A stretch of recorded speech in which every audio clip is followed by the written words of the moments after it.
Hi guys, welcome back to the channel and to another World of Warcraft Beginner's Guide video.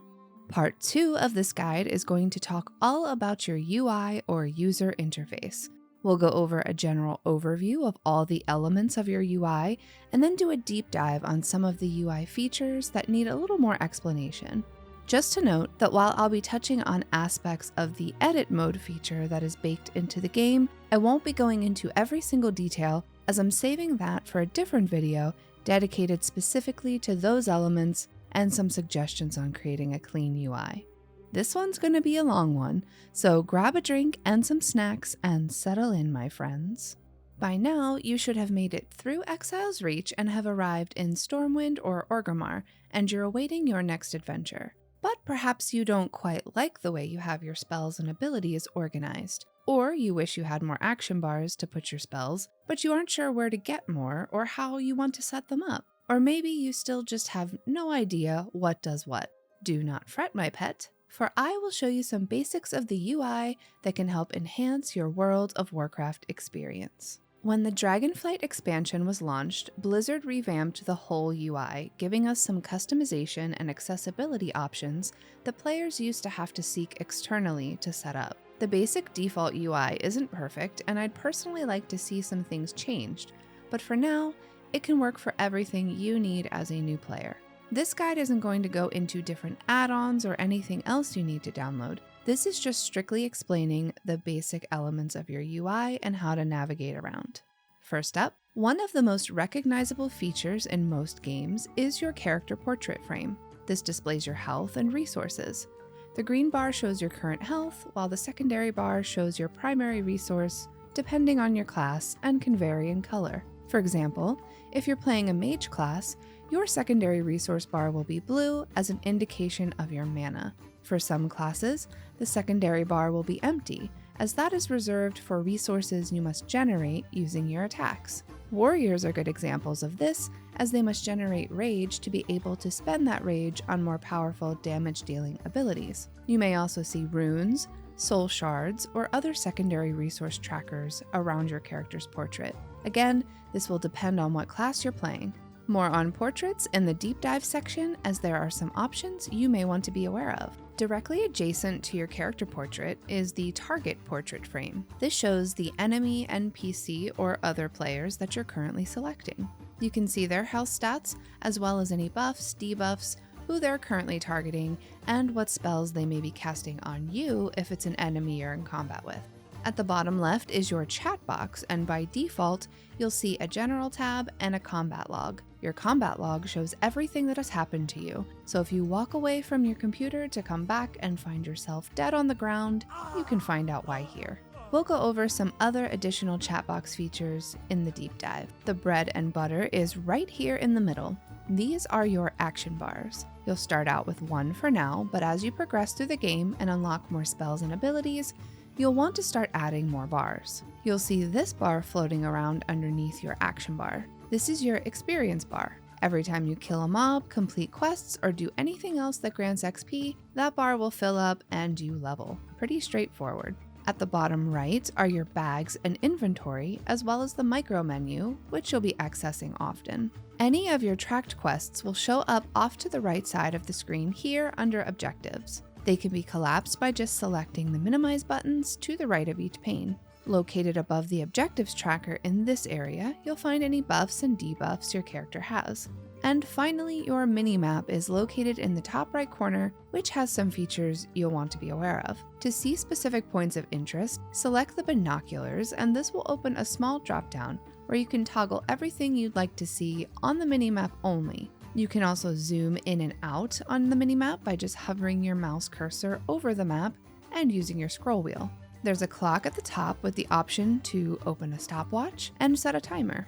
And the calendar is next to that and shows all the events that are currently happening in the game. Clicking the name of the location at the top will expand the minimap into your full map, which we'll go over in the deep dive. Now that you have a better idea of the elements of your UI, let's go a little bit further into some of the sections. Let's bring your attention back to the character portrait. If you right-click, you'll be able to see some additional options. Some of these apply to the target portrait frame as well, so keep that in mind. Target marker icon will put an icon above you or your target's head, which is especially helpful in group content like raids or dungeons. You may need to keep track of the tank, or if there is a particular mob that you have to kill first, like a healer, target markers are the way to communicate that to the party. Set focus is a smaller portrait that's used when you want to keep track of a particular target while you're targeting another. Very helpful for things like interrupts during raids or dungeons. There are some options for self-highlight. This helps you track where your character is standing by adding circles underneath their feet or an icon over top of their head. Again, very useful for group content like Mythic Plus, where there are a lot of on-screen effects happening at once. The player versus player flyaway menu simply enables or disables you for PvP. This is not the same as War Mode, which can only be activated within select capital cities. Down in the loot options section, you'll find loot specialization, which allows you to receive gear in raids or dungeons for whatever spec you choose. By default, loot specialization will always be the current spec that you're playing. Under instance options, you can toggle what difficulty you're running. If you're the leader, this will change the difficulty for everyone in the raid or dungeon. You'll see options like normal, heroic, or mythic. This setting determines the challenge level, the loot quality, and the mechanics you'll encounter. The same goes for raids, although you'll see 10 to 25 man options along with the difficulty settings. If you're running any old content solo, or just trying to reset a dungeon for a fresh run, select the Reset Instances option. This resets most instances if they're eligible to be reset. Edit mode takes you back into the UI editor, which again, we'll go over some of those options in a little bit. And voice chat just adjusts the volume for you and other players if you have that toggled on, although most people use Discord, so you probably won't need to do much with that. Your chat box even has some customizable options to set up if you so choose. Right-clicking on the General tab and navigating down to Edit mode is another way to get to that UI editor. This will allow you to adjust the size and positioning of the chat frame. Make non-interactive if selected just means you won't be able to click on anything that someone were to link in the chat. Sometimes you'll see other players in general or trade chat link their professions, transmogs, or gear to look at. This will make it so you can't click on those particular messages and see what they're trying to show off. If you ever want to rename your chat windows, you can do so with the Rename Window option. Create New Window can be useful if you're looking to separate specific chats out of the General tab. For example, I like to create a specific roleplay chat window so that I can see all the RP that's going on around me. Once I create my new window, I'll navigate down to Settings and filter through everything I'd like to show up in this new window, like say or emote, and uncheck everything else I want to filter out. You can change font size and background colors, and again, the settings options can be utilized to filter out whatever you don't want to see in your chat tabs. Directing your attention back to your action bars, the heart of your interface. This is where you place your spells, abilities, consumables, mounts, pretty much anything that has some sort of usable icon. Each slot can correspond with a keybind if you eventually have keybinds set up, or you can just click the icon to activate. You have access to multiple action bars, although they are not all enabled by default. To add more, hit Escape to open the game menu, navigate to Options, and in the top left under Gameplay, click Action Bars. Here you can enable bars 2 through 8, lock your action bars so they don't shift around, and have cooldown numbers show on top of abilities to easily see when they're available for use again. To adjust your action bars, head back to your game menu and click Edit mode. Now, many elements in your user interface are ready to be tailored to your liking. Click on the action bar that you're looking to customize, and another box will pop up with additional options. You can adjust your bar orientation to horizontal or vertical, change the number of columns and the number of icons that are displayed on each bar, the size of each icon, as well as the spacing in between. If you want a bar to appear only when in combat, the bar visible drop-down has a couple of options for visibility. Toggling the Always Show Buttons feature will add or remove the borders surrounding each icon, and you can show or hide the art bar that by default appears at each end of action bar 1. Use the revert changes and reset to default position buttons to undo an oopsie, and then the quick keybind mode allows you to easily keybind abilities to whatever you wish. Once you have all your bars the way you like them, what should you put on them? I suggest adding your core rotation spells and abilities be placed somewhere easily accessible for you, whether you have them keybound, which I highly recommend you do, or where you'll be able to click them easily. If you click your abilities, it's okay. We listen and we don't judge on this channel. Long cooldown and utility abilities can be placed close by to be accessible, but not taking up main retail space in order to leave room for your core abilities. Consumables like health and mana potions can be put on your bars for quick use while in combat situations. Food and drinks, your professions, as well as frequently used mounts or toys can also be placed onto a bar, off to the side to be accessed whenever you need them. Let's take a closer look at the micro menu, starting at the left with your character info. This icon opens your character panel, which is divided into multiple sections, each with its own purpose. You'll see a paper doll of your character in the middle with the slots of all of their currently equipped gear. Each piece displays an item level and quality, which is indicated by color: white, green, blue, or purple.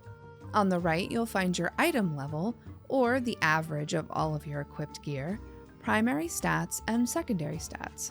If you mouse over each one of these stats, it does a pretty good job of explaining how each one is affecting your current character. The Titles tab lets you choose from any titles you've unlocked through completing certain achievements or from special events.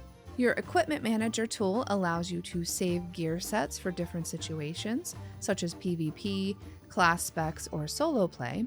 Simply equip the gear you want, click the icon, and save the set with a custom name. Next time you need that setup, just click this icon and your items will swap automatically. You do have to ensure that the gear you want to swap to, however, is in your inventory. You can also do this from your bank as long as you have your bank inventory open. Down at the bottom, you have the Reputation tab, which displays your standing with each faction in the game, from major cities like Stormwind or Orgrimmar to expansion-specific factions. And finally, your Currency tab. I'm not talking about your copper, silver, and gold currencies, but the in-game currencies your character earns from different expansions. These are in the form of supplies, tokens, badges, etc. Next on the micro menu is your professions. These are your trade skills that you can learn in the game. You can learn 2 primary professions, as well as cooking, fishing, and archaeology. I'm not going to go in depth here as I'll have a whole separate video on professions, but this tab is where you would go to access them. Your talents and spell book is next on the menu and is broken up by 3 separate tabs. First tab is your specialization. Most classes have 3 to choose from, except for druids, which have 4, and demon hunters have 2. You can swap between specs from this tab whenever you'd like. Next is your talent tree, which will again look different depending on the class as well as the specialization you've chosen. I'm not going to go through all talents for all class specs as we'd be here way longer than we already have been, but this is where you'll select extra spells, abilities, and passives that make your character more powerful as they level. You can enable War Mode from this screen and select PvP abilities once that's toggled on. War Mode is a mode that allows players to participate in open world PvP and can only be toggled on in major cities like Stormwind, Orgrimmar, Dornogal, or Valdrakken. If all of this looks overwhelming, it's probably because it is, especially for a new player. For now, you can always experiment on which talents you'd like to try, use the starter build in the drop-down box in the bottom left here, or if you really just aren't sure at all, you can always go to websites like Icy Veins and Wowhead and use their recommended talents as you level. Just to note, when you first start playing, you won't see the specialization or talents tab, as those won't unlock until you hit level 10. The last tab is your spellbook. This gives you an overview of all the spells or abilities that your character has. If you can't find something, there's a handy search bar at the top here to help you locate what you're looking for. You can also mouse over specific abilities and see if you have added them to your action bar yet, or read exactly what they offer. Or if it's a passive, you can just read what it does and move on, as passives don't require any input from you. They just automatically occur while you play.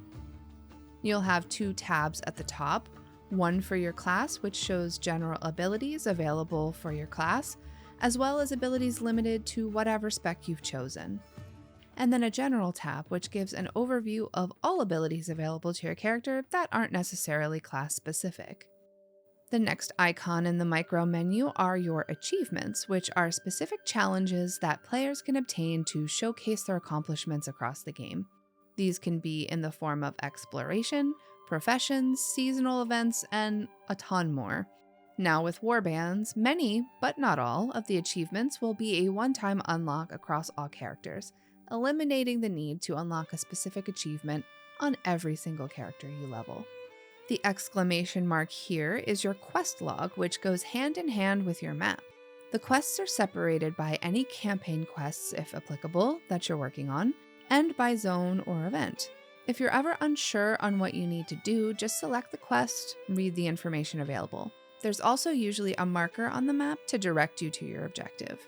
If there's ever an item that needs to be used for a quest, it will be displayed here, next to the quest, and in the objectives tracker. If you ever want to collapse the quest log from the map, click the question mark button at the bottom right. I'll segue into the larger map itself here. If you need to make the map larger, just click this arrow button and the interface window will expand to your whole screen, hopefully making it a little easier to locate where it is you need to go. And you can zoom in and out of the map using your scroll wheel. You have a map legend here, which will show you quests, activities, and movement like flight paths, all with their own unique icons. You can filter what types of things you want to see on the map, like world quests, quest objectives, or pet battles, by clicking this filter button to the right. You also have the ability to place down a map pin on the world map, which can be linked to share with friends. The Guild and Communities tab is next on the menu. This will show information on whatever guild you may currently be in, as well as any communities you've joined. You can only be in one guild, but you can be in many communities or even create one of your own. I'll have a whole separate video on guilds and social interaction, so for now, just know that this is where you would go to find all that information. The eyeball icon here is your group finder. This is where you can find a group for dungeons, raids, Mythic Plus, or even custom pre-made groups will be listed here. An example of a pre-made group would be a group that's forming together for a specific quest, to kill a world boss, or even for material farming. Next is one of the most exciting sections, and that is your Collections tab. This interface shows you everything you have collected in-game. This includes your mounts, pets, toys, any heirlooms, and transmog appearances. And let me tell you, there are a lot of things to collect in this game. This alone can keep you busy for a lifetime. Our adventure guide is next and is broken into tabs. The first tab is your Traveler's Log, that is a tracking system for monthly activities. When you complete these challenges, you get rewarded with something called Trader's Tender, which is then used to purchase cosmetic items at the trading post. Suggested content will give you recommended objectives that are based off of your current level and character, and can be fun little breaks in between leveling or regular questing. The Dungeons and Raids tab are guidebooks on each dungeon and raid in the game. It gives you a list of the bosses, a map of the dungeon, and potential loot you could receive, depending on the difficulty you're playing on. If you click on each boss, you'll get some information on them, as well as an overview of their abilities during the fight, as well as what roles each class play as they're progressing through the fight. You can find a full list of their abilities, as well as a character model in the last 2 tabs. And the final tab is the item sets, which is just a list of the gear from that dungeon that you can work towards creating a set from. Next to the adventure guide is the shop. These are goods and services that you can purchase for the game with real money. Services include character transfers to other servers, level boosts, race changes, faction changes, etc. Goods include mounts, pets, toys, and transmog items. Also in the shop is something called the WoW token. If you're needing some in-game gold quickly, you can buy a WoW token for real money to sell on the auction house. You'll see the current going price for the token here, which is roughly what you'd be receiving when it sells. WoW tokens sell all the time on the auction house, as people will purchase it using their in-game gold to add real money to their Battle.net account balances, or use it to purchase game time for their accounts. And finally, you can click this red question mark here or hit escape to access your game menu. Within the game menu, you have options that will take you into the options menu of the game. That has a few sections and a number of settings to configure, which I can go into detail on in another video. Shop is another way to access the transaction shop if needed. Add-ons toggles a list of all the current add-ons you have installed and makes it easy to enable and disable right from this screen. What's New displays any new patch content. Edit mode will edit the elements of your UI, which we touched on during the action bars section. Support will take you to customer support, and you have macros here that you can create for different aspects of the game that may be useful for you. So that is everything you could ever want to know about your user interface in World of Warcraft. If you made it this far, I just want to say thank you so much. These videos do take a lot of time to script up and edit, so I really appreciate those who stick around. I hope the video was helpful for you, and if you're still feeling overwhelmed, again, just take it all layer by layer. Thank you so much for watching. Leave a thumbs up if you liked it and share it with your friends. You guys are awesome, and I will see you in the next video.